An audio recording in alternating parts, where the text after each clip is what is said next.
satu majlis apresiasi untuk mengucapkan terima kasih kepada semua sukarelawan sempena PRN di Johor.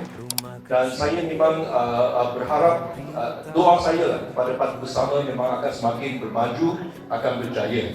Many people assume that everything is already given to you tau. They think they already have the team, the money, everything available, kita tinggal jadi calon saja. Terima kasih kepada semua anggota ahli parti bersama.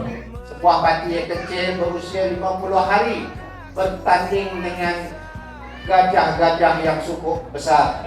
Terima kasih mengajak saya berkongsi ilmu, bagi pendapat abang-abang kakak semua. Terima kasih. Terima kasih. Ada 5% yang kekal mengikut polling hanyalah India.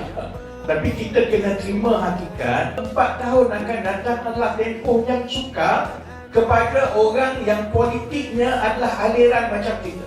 Soal gaji takkan selesai sampai bila-bila. Soal kos sara hidup sangat berkait dengan soal gaji. Telah sampai puncanya hanya soal engkau nak sokong Melayu atau tidak, ataupun di satu pihak lagi.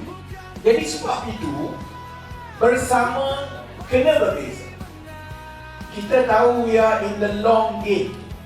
Dan politik ini ada kitaran dia, ada cycle dia.